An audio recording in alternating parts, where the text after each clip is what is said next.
Untuk membuat bangsa dan negara Indonesia kuat, bolehkah kita melakukan hal yang revolusioner? Apa itu? Bagaimana kalau kita ubah Undang-Undang Dasar 2002? Mengapa?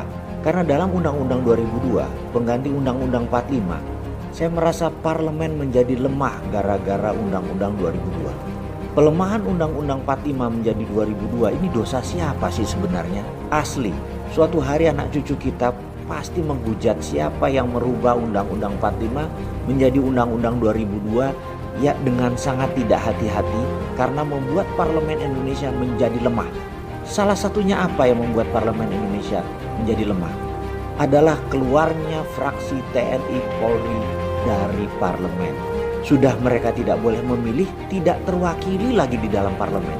Padahal mereka itu terdidik puluhan tahun sebagai garda pertahanan dan keamanan negara.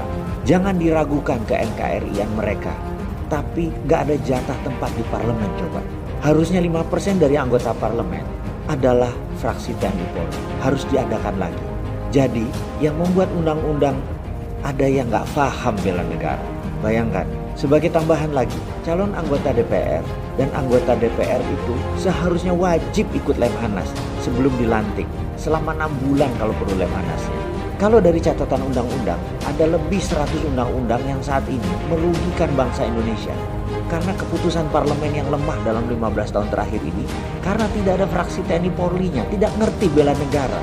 Ada lagi satu lagi, ASN, abdi negara pegawai negeri, ada baiknya tidak ikut memilih di dalam pilpres, pemilihan gubernur, pemilihan bupati, karena mereka bisa dimanfaatkan oleh incumbent. Sampai ada pejabat komen, kamu digaji siapa?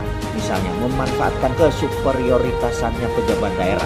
Misalnya, kalau mereka tidak memilih, tetapi ada wakilnya di parlemen, baik di pusat atau di daerah, misalnya 5% suara, maka di situ menjadi akan banyak pihak yang diuntungkan. Mereka itu punya semangat mengabdi yang tinggi, yaitu TNI, Polri, dan ASN. Jadi ada baiknya 5% suara fraksi TNI Polri, 5% suara ASN itu akan menambah kredibilitas DPR. Parlemen menjadi solid dan semua pihak terwakili.